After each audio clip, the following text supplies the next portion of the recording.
Salve, salve família, seja bem-vindo a mais um podcast Notoriamente. O nosso tema de hoje é... violência estrutural ou racismo estrutural, como queiram chamar, né? A gente vai falar de racismo, violência contra as pessoas negras. Eu vou abrir com uma explicação do Silvio de Almeida, que diz que todo racismo é estrutural, porque o racismo não é um ato, ele é um processo em que as condições de organização da sociedade reproduzem a subalternidade de determinados grupos que são identificados racialmente. Ou seja, é estrutural porque ele está em toda a estrutura da sociedade, desde a política, economia, tudo, nas escolas, em todos os setores, né? No agronegócio, na indústria, tá desde você entrar num lugar e perceber que boa parte das pessoas que trabalham lá são negras e quem tá comprando são brancas. Às vezes eu tô nos lugares e me bate essa noia de vez em quando, sabe? Principalmente dentro do shopping, né? Sim, que você vê que boa parte dos trabalhadores são pessoas negras e quem tem o poder de compra são pessoas brancas, e isso me incomoda bastante. É complicado, né, na verdade, porque acaba que esse jovem que tá ali trabalhando, que a gente sabe que são jovens, trabalha naquele determinado horário, estuda à noite, ou então trabalha para poder ajudar em casa. Sim, não são jovens, são pessoas negras, porque hoje em dia não tem mais essa de que só o jovem trabalha, todo mundo trabalha, ainda mais por causa da pandemia, né?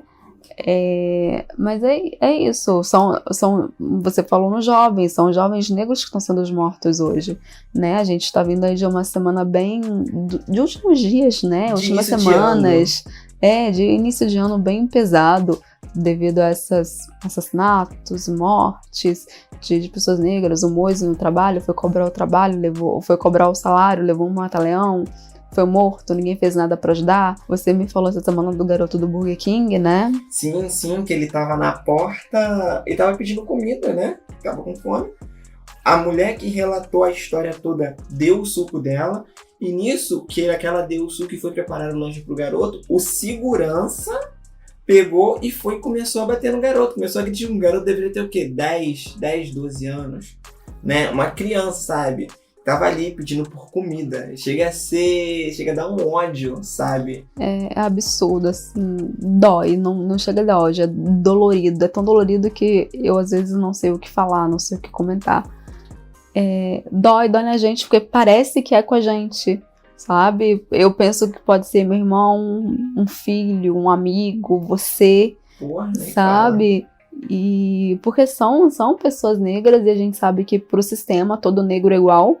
Não tem uma diferença, a gente não tem característica, a gente não tem identidade, a gente não tem um cabelo diferente, a gente não tem um nariz diferente, todo negro é igual, é um neguinho, uma neguinha. Sim, o do cabelo duro, aquele do cabelo raspadinho, é sempre as mesmas coisas, né? Os mesmos padrões. Pra polícia, a gente tem o padrão do meliante é a gente. É o preto, é o negro. Sim, desde Brasil Colônia, né? Aí, quando a gente volta pro Brasil Colônia, a lei da vadiagem, lá no Brasil Colônia, logo após a abolição da escravatura, era para que as pessoas negras não ficassem na rua, porque logo após a abolição eles não vão ter emprego, não vão conseguir emprego porque não eram estudados. A gente vai ter a imigração das pessoas brancas europeias vindo para o Brasil para trabalharem assalariados, sendo que o Brasil poderia ter assalariados negros que estavam aqui, alforriados, né? E aí a lei da vadiagem vai prender quem? O homem negro, as crianças negras, as pessoas negras. E aí a gente vai entrar naquela também de capoeira, que capoeira vai ser considerada, vai ser criminalizada, digamos assim como também aconteceu com o samba. E por aí vai, né? Porque a gente também passa por isso de tudo que vem do negro, tudo que é da cultura negra ser vandalizada, ser criminalizada, ser pesado, ser ruim. E a gente demora muito, assim como demorou muito com o funk, para ter aceitação e para ter respeito. Isso é um tipo de racismo estrutural. Sim, o funk, tanto o funk quanto o rap, ambos eram muito mal vistos. Eram muito mal vistos, né? Nessa questão de, tipo assim, o funk é coisa de favelada, o rap é coisa de bandido. Não, é coisa de preto, sabe? É como se fosse coisa de preto fosse ruim. Exatamente. Né? E hoje o funk e o rap tiram as pessoas do mau caminho. Não dizendo que... evitam que as pessoas vão pra bandidagem, que se tornem... né? A gente sabe que a arte salva e transforma a vida das pessoas. Mas aqui é mais o caso mesmo de tá pesado, assim, da gente não aguentar mais ver essas notícias, de ser difícil eu não tô assistindo o jornal. Então, assim, é muito difícil quando eu abro o jornal online e a primeira notícia que eu vejo é de que mais uma pessoa negra foi morta no Brasil ou em qualquer outro lugar do mundo, pelo simples fato de que ela é preta, e às vezes a pessoa não tem nem a chance de se defender. E se tenta se defender, a situação para ela piora. No caso do Brasil, a gente tem aí vários presos, né, que ao longo de anos são descobertos que são inocentes e que não fizeram nada. Por causa de uma polícia que acha que colocou que todo negro é bandido, exatamente. Né? Estereotipou. Sim, a gente cai até na questão do reconhecimento facial, né? Que você vê muitas pessoas negras são presas por reconhecimento facial. De foto 3x4. Não, teve uma garota que fizeram um reconhecimento dela através de uma foto de celular. Sim, cara, chega a ser bizarro. Da vítima. Saca? A vítima mostrou a foto e acreditaram que era garota e prenderam ela. E ela ficou dias presa até ela provar que não era ela. Eu não me lembro, mas eu acho que não, é Babi. A Babi, acho que é Babi o nome dela. E até ela provar que não era dela, que não era ela ficou dias presa, sabe? Então, a gente tem uma polícia que é feita pra prender a gente. Feita pra prender e pra matar a gente. É uma polícia que mata primeiro e pergunta depois. Exatamente. Você vê o caso que recentemente que aconteceu do menino que estava no churrasco com os amigos e família ali. Ele saiu para comprar pão com alho. O que acontece? Ele entrou dentro do mercado, tudo filmado, entrou, comprou, pagou. Quando ele botou o pé para fora, o meliante acionou o assalto, né? Falou, é um assalto. Nisso todo mundo saiu correndo. O garoto, entrou para dentro da farmácia para se proteger. Os policiais, em vez de ir atrás de quem realmente deveria ir, não, foi atrás do garoto, que foi falando que estava inocente, que ele era inocente. Resumindo a história, o policial falou pro garoto, depois dele já estar preso, que ele estava no lugar errado, na hora errada. Como o caso repercutiu muito, ele pediram o habeas corpus do garoto, né? Eu acho que é habeas corpus que eu falo, um habeas corpus pra ele sair, mas ele não tá totalmente livre ainda, pelo que eu li, né? Sim. Não é lugar errado e hora errada, é cor de pele errada.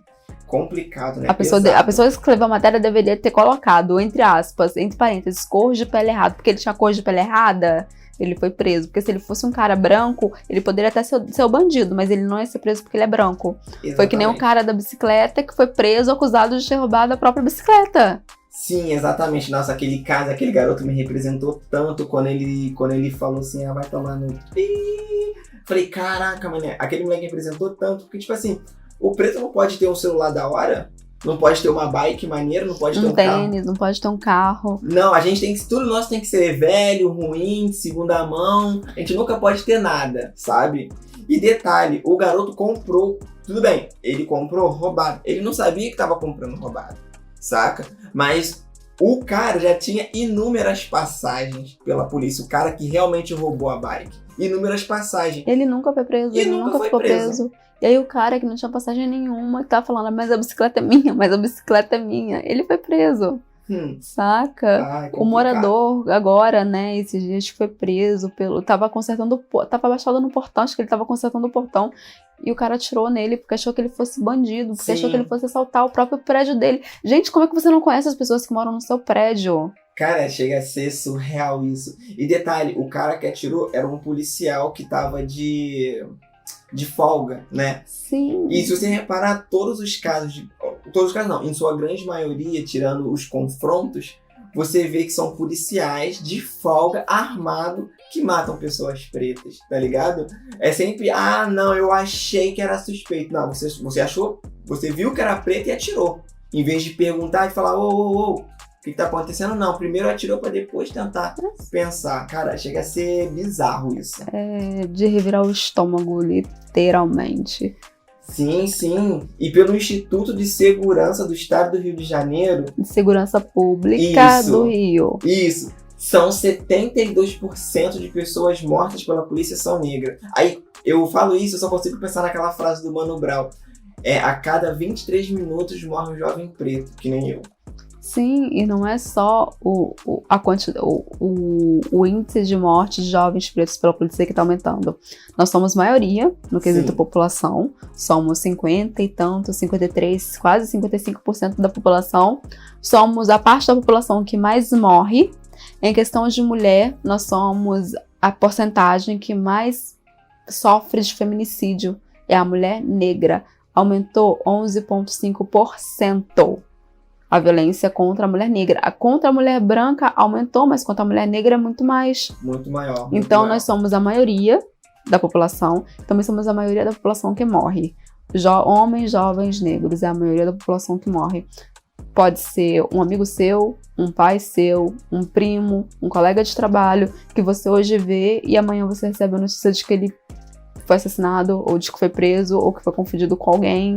Ou a bala perdida que nunca, como é que fala? Acha. A perícia nunca é conclusiva. Isso aí, nunca sabe de onde veio, mas ela sempre acha o corpo preto. Exatamente, como houve o caso daquela menina, que agora eu me esqueci o nome, que ela tava grávida. Sim, Né? sim. Ela tomou um tiro da polícia que tava de frente, né?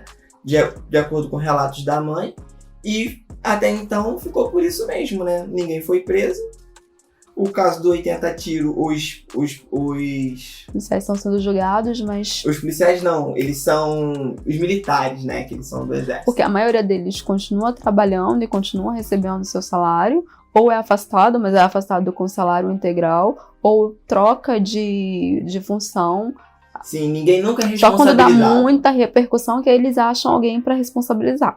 Como foi o caso do Moisés. Acho que é assim que pronuncia o nome dele, né? É. Pode ver que uma renca de pessoas foram presas. Ainda tem mais pessoas para serem presas. Espero né? que sejam todos presos, porque é um absurdo. A pessoa, você trabalha, a gente tem que sobreviver, a gente tem conta pra pagar, você vai cobrar o seu salário e a pessoa te mata. É espancada por inúmeras pessoas ao redor. Por você cobrar o seu salário. Não importa quem você seja, não importa o que você faça. Ninguém, sabe, a vida tá tendo um sentido muito banal. A morte tá sendo muito banalizada. As pessoas matam como se não tivesse nenhum problema. Como se não houvesse punição. Porque elas sabem que não tem punição. Sim, sim. A justiça brasileira é muito fraca, as leis brasileiras são muito fracas, e quando se trata do corpo negro, elas são mais fracas ainda. Porque a gente não tem, perante a sociedade, perante a justiça, a gente não tem valor. Exatamente. Nenhum. A gente é sempre visto como menos. Sabe? A gente tem sempre que correr atrás 2 vezes mais para ser o melhor, para fazer o melhor, para chegar lá na frente, sabe? Às vezes a pessoa não negra, com 1 ano ela consegue atingir o objetivo, a gente demora 2, 3 anos. Não, e detalhe, a gente sempre ouve essa palavra que você falou, né? Ah, tem que ser 2 vezes melhor, tem que estar 10 A gente tem que ser 10 vezes melhor, porque a pessoa branca, ela não precisa ser 10 vezes melhor. Se ela tem um conhecido, se ela tem um pai rico, ou só por ela ser branca, ela entra. Exatamente. A gente não, a gente precisa do conhecido, a gente precisa do conhecido do conhecido, a gente precisa ter um currículo bom, ter experiência na área, ter falar 1000 línguas pra conseguir aquela vaga, entendeu? E quando chega lá dentro, você tem que trabalhar igual um condenado pra mostrar que você tá ali porque você tem competência pra estar ali. Exatamente. E não porque alguém te colocou lá dentro. Exatamente. E dependendo das áreas, né? Por exemplo, eu falo em produção audiovisual. Cara, produção audiovisual, o cinema, na verdade, brasileiro, é uma área muito difícil de você entrar. Muito difícil. Saca? Você vê, nós temos o Douglas Silva, né? Que tá no Big Brother. Ele foi o primeiro preto a ser indicado pro... Brasileiro. Ele é o primeiro brasileiro negro a ser indicado pro Emmy. Pro Emmy, exatamente. Ele tem uma carga de filmes que eu fico tipo, caralho, como... Ele até hoje não conseguiu se consolidar no meio artístico. Exatamente. Né? Ele é um bom ator, você vê que ele é uma boa pessoa, tem um bom currículo no quesito TV, né? E ele não consegue se consolidar porque é preto. E aí aparece uma pessoa branca, faz uma meia boca e todo mundo, galã. Galã de quê, cara? Exatamente. O cara nem é tão bom. Exatamente. E você vê inúmeros artistas brasileiros que são muito ruins, que têm inúmeros filmes, que tá lá só por ser branca, tá ligado? Não tem um talento. Ou por ter um conhecido ou por estar injetando dinheiro, mas vamos lá. Exatamente. Cara, o Douglas Silva, eu acho genial. Eu adoro os filmes dele. Cidade de Deus, Cidade dos... Cara, Cidade dos Homens é um filme surreal. É muito bom aquele filme, saca? Então, assim, Pra você ver, É né? Ensejo dos Homens, que tem aquela explicação de Guerra Fria, não é? Sim, Aquela sim. explicação é maravilhosa. Eu vi ela na internet. Pra quem não vê, vejam. Ele explicando com uma linguagem Mais acessível à comunidade. acessível da comunidade, como Não. foi a Guerra Fria. Aquela cena é E muito aquela maravilhosa. cena é maravilhosa, porque a professora fica com uma cara de meu Deus, eu acho que se aquela mulher não fosse atriz, se fosse uma professora da vida real, acho que ela ia surtar dentro de sala de aula. Com Mas ele certeza. explicou e a galera entendeu com a forma, do jeito que ele falou, da forma de visão dele, com o conhecimento de mundo dele. Ele pegou todo o conhecimento de mundo e usou pra explicar a Guerra Fria. E aqui aquela cena é maravilhosa, assim. Pô, eu só consigo pensar. E aí eles deu um couro nesses filhos da puta. Desculpa Caraca. pelos palavrões, minha Caraca, gente. essa cena é muito, muito boa, muito boa. Não tem como. Sim, sim. E racismo estrutural. Estamos aí. A Rapidinho, gente- Só entrando nesse quesito filme, né? A gente tem que trazer aquele filme que tem o Lázaro Ramos com a... Caraca, eu esqueci o nome do filme. Você falou hoje sobre esse filme do Lázaro Ramos. Como é que é o nome? Qual deles? Aquele que... Madame Satã. Madame Satã. Madame Satã é um filme Madame muito Satã. bom. Besouro é um filme muito bom. Sim. Eu adoro Madame Satã. Eu assisti muito novinha, bem criancinha. Lázaro magrinho ainda. Iniciando com Thaís.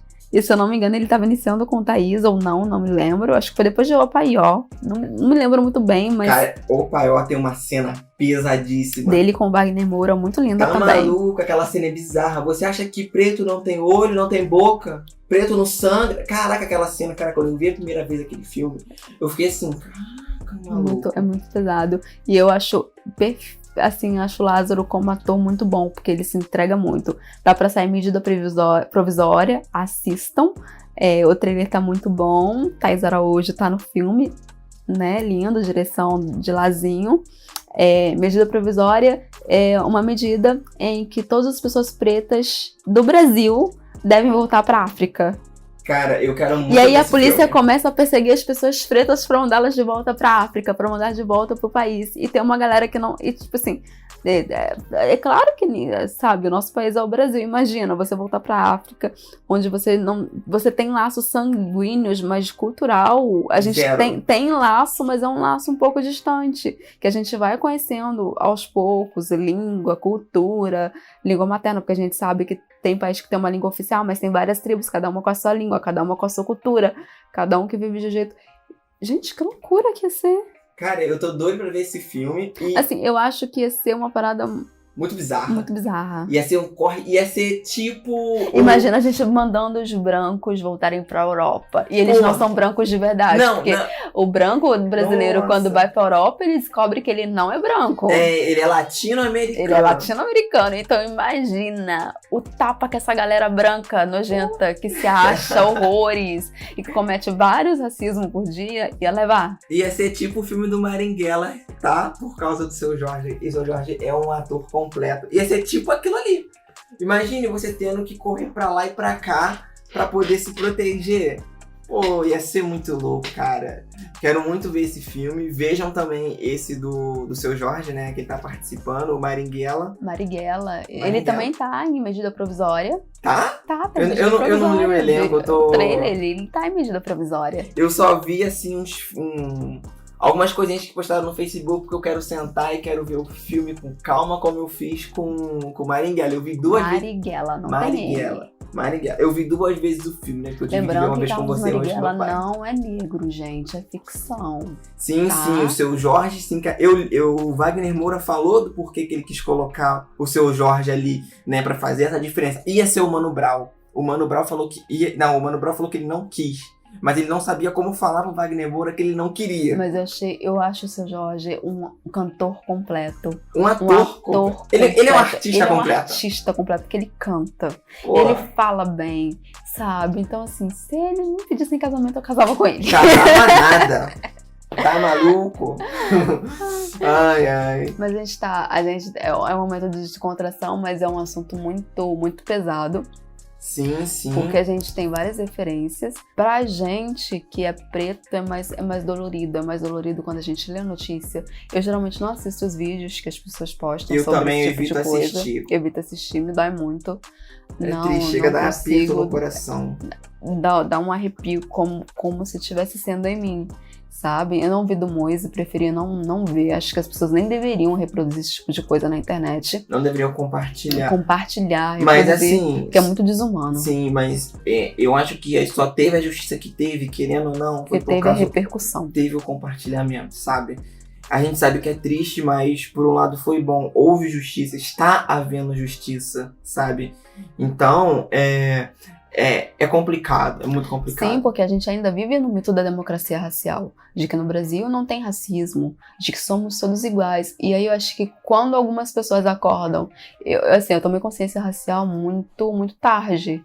Não muito tarde, a informação não chegava pra gente. Foi muito tarde. Eu sabia que eu era negra, mas eu não sabia o impacto que isso tinha na minha vida e na sociedade, na forma como as pessoas me viam e na forma como eu me via. Sabe, pra mim eu era uma pessoa comum, igual as meninas brancas. Só que depois de um tempo eu vi que eu não sou igual as meninas brancas em vários quesitos, sabe? Sim. O meu filho negro não vai ser igual a um garoto branco em vários quesitos, sabe? A mãe branca manda o filho levar o guarda-chuva. A minha mãe, a sua mãe manda a gente levar o quê? Identidade. Exatamente. Não leva o guarda-chuva, tá? Pegou a identidade?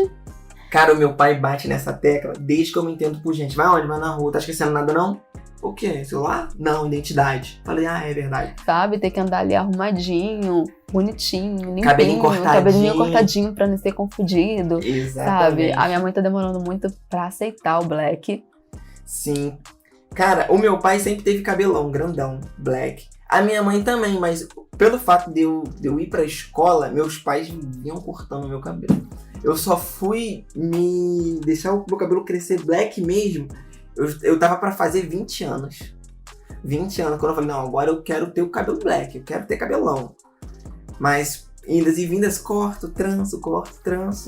Vou trançar. Mas isso também faz parte da estrutura, Sim. Sabe? Da gente tentar assumir uma coisa que a gente, identitariamente, a gente não é, né? Assim, nada contra as mulheres que alisam o cabelo, mas alisar o cabelo nada mais é do que você tentar se enquadrar. Você pode alisar o seu cabelo, você é livre pra fazer o que você é, mas quando a gente fala estruturalmente, racialmente, é pra você caber ali dentro, né, daquele quadrado que é imposto pela sociedade. Exatamente. Né? É igual quando você trabalha em lugares que você entra na seleção de entrevista, a pessoa já olha pro seu cabelo, você já sabe que não vai passar. Ou então a pessoa fala assim, você está disposta a cortar o cabelo para trabalhar aqui?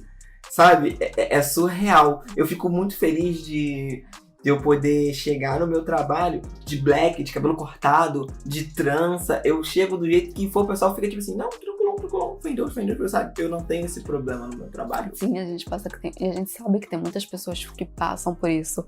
Sim. Diariamente. A gente sempre vê colegas, amigos, colegas de colegas falando, vou fazer uma entrevista e perguntaram da minha trança.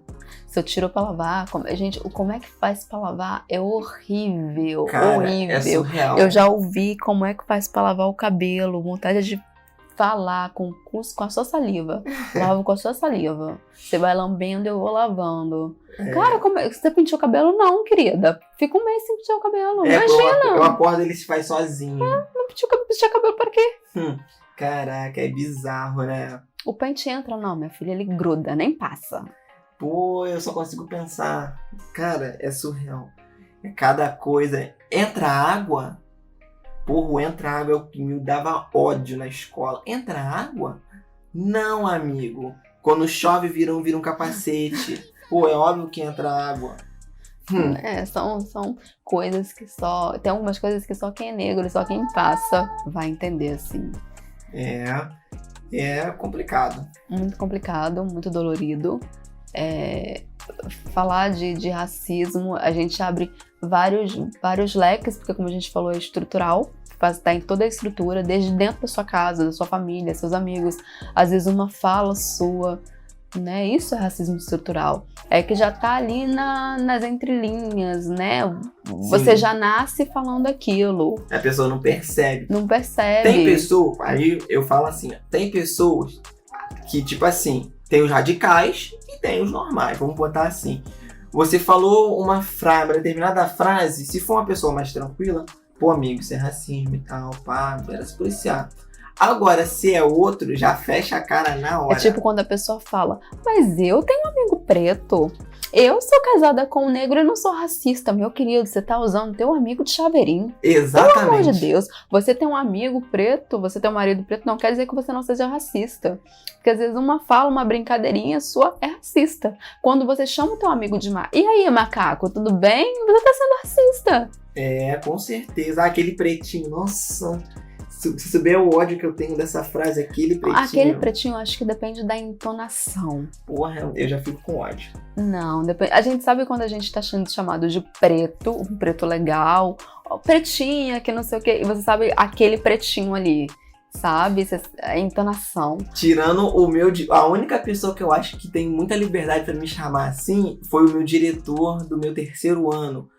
Eu esqueci agora o nome dele, que eu era o único aluno negro, então ele falou assim, meu aluno afrodescendente. Ele era o único porque ele me dava uma autoestima de querer estudar, de querer ir pra escola, porque, cara, quando eu entrei naquela escola, eu falei, eu olhei assim, ó, falei, caralho, não tem um preto. Vou viver de fone. Era isso, ou então dormindo. Não, tem uma professora no colégio que ela me chama de pretona. E aí, pretona, bom dia, pretona. Sabe? Mas é um pretona assim, carinhoso, sabe? Tem alguns amigos que me chamam de pretinha e por aí vai, assim, bem no carinho. E aí, pretinha, como vai? A gente acaba conhecendo algumas pessoas porque a gente tem essa coisa na comunidade negra, a gente se chamar de preto, mana, ou preta, mano, mana, nega, né? Mas a gente sabe quando essas palavras estão sendo usadas de forma carinhosa. E quando a gente sabe quando devem ser usadas e quando estão sendo usadas para depreciar a gente. Sim. Que a gente sabe. As pessoas acham que a gente não sabe, que a gente não nota, mas a gente sabe e a gente nota. Às vezes a gente deixa passar por educação para evitar uma discussão, um conflito, porque a gente não quer cansar a nossa beleza. A cutis. Pretendo manter a minha cutis bela por um bom tempo. Exatamente. Entendeu? É igual quando você tá num determinado lugar, a pessoa fala, você olha bem, você fala assim, pô, vou te fazer. Você passa na sua mente. Vou te fazer um favor e não vou discutir. Não, passa na sua mente devagarzinho, câmera lenta. Faço você passar vergonha ou não? E às vezes eu penso isso, eu fico calada ou eu passa devagarzinho. Retruco ou eu fico calada. Mas se eu retrucar, eu vou ter que argumentar. Se eu argumentar, eu vou ter que usar tudo que eu li semana passada. Aí eu penso, tudo que eu li, se tá bem dentro da minha cabeça. Assim, se vale a pena argumentar. Porque tem pessoas que vale a pena você argumentar e tem pessoas que você não vale a pena você argumentar. Exatamente. É igual aquela frase, tudo hoje é racismo, tudo é coisa. Não, eu olho assim e falo... tá, beleza. Dependendo da pessoa, eu falo, não, mano, pô, pensa assim, pensa assado, se coloca aqui. Não é que tudo é racismo, não é que tudo é mimimi. Nós, todo mundo, a gente tá numa era em que as pessoas estão se reeducando. Reeducando a forma de falar, reeducando a forma de pensar, reeducando a forma de se ver no meio da sociedade, de enxergar o seu papel. Se impor, se mostrar. E essa reeducação... também a gente traz pra vida e a gente compartilha ela com outras pessoas. E a gente é livre pra dizer quando uma coisa tá errada e quando uma coisa não está, e quando uma coisa incomoda a gente e quando não incomoda. Exatamente. Incomoda, o racismo incomoda, o racismo faz mal, o racismo mata todo dia um monte de pessoa, sabe? Faz todo dia uma menina chegar chorando em casa, porque a amiga falou aquilo, porque o amigo falou aquilo, porque alguém bateu nela.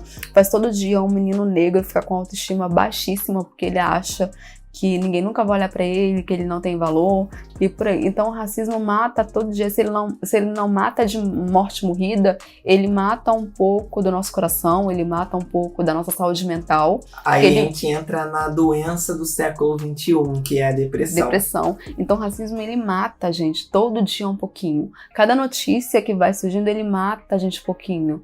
Exatamente. Sabe? Então, não é mimimi, sabe? É que antigamente essas coisas não eram, na época dos meus pais, dos seus pais, essas coisas eram questionadas, mas não eram tão questionadas quanto são agora. Sim. A gente tá com uma geração que a gente tem uma informação na ponta dos dedos. Exatamente. A gente leu, tira uma dúvida em questão de segundos. Sim. Você abre o sabe? telefone, pum, Você ali. tem toda a informação disponível para você todo ler, momento. para você repassar. Então não é mimimi, é questão de se informar e de se reeducar e de procurar ler. Vai ler o Silvio Andrade, vai ler Djamila, vai ler mais quem?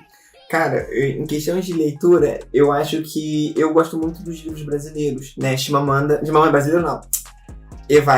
Conceição Evaristo. Deveria ler todos os contos da Conceição Evaristo, com exceção do Maria, porque aquele texto, aquela história é muito pesada. Não sei se você já leu, né? Mas eu vou dar um spoiler assim mesmo. Que é da mãe que trabalha, volta pra casa, né? Ela trabalha em casa de família, tá voltando pra casa com algumas coisinhas que sobrou, que o patrão deixou levar, né? Nisso ela tá num ônibus tranquilo. Entra o ex-marido dela, né? Junto com outro cara. O outro cara vai pro final do ônibus e o ex-marido dela fica ali conversando com ela. Nisso, né? Ele pergunta como que tá os filhos e tal, e dá um abraço nela. Nisso, ele anuncia um assalto, né? Então, o que acontece? A mulher não tinha nada a ver com isso. Eles anunciam o assalto, rouba todo mundo, menos ela. As pessoas acham que ela tá junto, bate nela até sangrar, até a morte. Até a morte não, bate muito nela, a ponto dela ver a comida rolando, sabe? É um resumo da história. Cara, essa história é pesadíssima. Eu li ela uma única vez, e ficou na mente, Sim, saca? a gente tem vários autores, vários estudiosos, vários filósofos que vão falar de racismo estrutural, que vão dar exemplos, que vão falar de como você pode mudar a sua forma de pensar, a sua forma de falar, se reeducar racialmente. Exatamente. Tá? Leia Chimamanda, Angela Davis, Carolina, Quarto de Despejo. O livro do Lázaro Ramos. Isso aí também. Empoderamento Negro. Isso aí. Movimento Negro Unificado. Vai lá ver histórias de luta do movimento negro durante a ditadura, que quase não é falado, mas Zumbi gente, dos Palmares, fez vai muita ler coisa também. durante a ditadura. Vai ver filminhos, esse tempinho aí que você fica vendo um montão de coisa no Instagram, vendo um montão de vídeos engraçados, pra se reeducar racialmente e não ficar falando merda na internet. Leia também o livro Histórias Brasileiras, 15 Cordéis, que são de 15 mulheres brasileiras, desde Dandara a essa daí do Cortiço, que eu esqueci o nome dela agora. Carolina. Tem 15 mulheres negras heroínas que a história que você aprende na escola passam, tipo assim, por elas. Racismo estrutural, porque a nossa história é vista pelo olhar do homem branco europeu. Então, por isso a gente não tem heróis negros.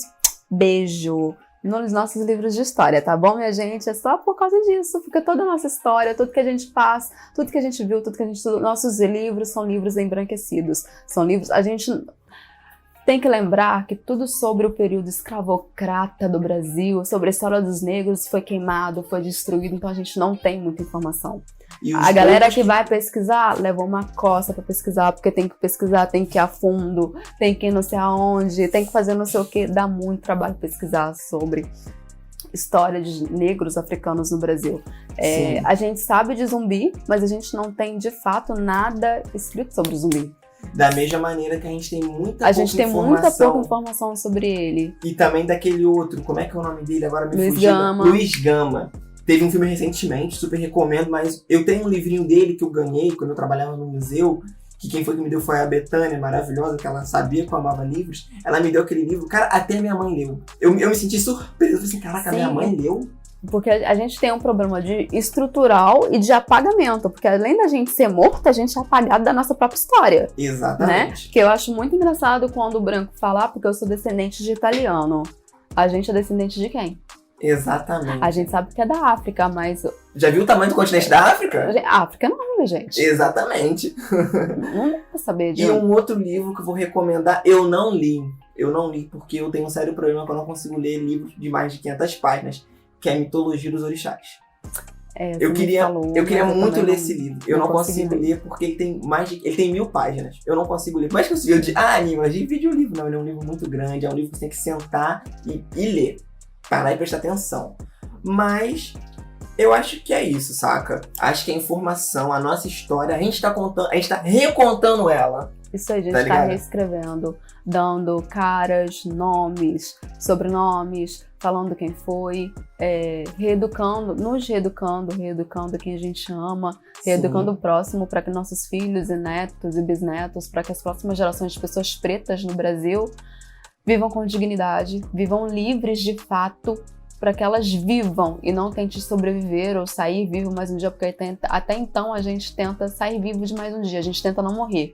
A gente entra no ônibus pedindo pra não morrer, pra não ser assaltado. Sai de casa já, A gente né? sai de casa. Até porque bala perdida é complicado. Isso aí, pedindo pra não morrer. E quando a gente volta, e pra voltar a gente volta também pedindo pra não morrer. E lembrando que nem dentro de casa a gente tá seguro. Exatamente. Né? Mas é isso, é um dia de cada vez. Pra morrer basta estar vivo, mas a gente tenta, assim, de todas as formas possíveis, se assegurar de que a gente não vai ser o próximo preto a parar nas notícias, Nas estatísticas. e que nem os nossos filhos, netos, amigos, pais, irmãos, maridos, namorados sejam, né? Então a gente pede para que vocês leiam bastante, se informem bastante, se reeduquem racialmente falando. Informação nunca é demais, informação salva, informação pode te ajudar a salvar um amigo, pode te ajudar a ajudar uma pessoa muito próxima.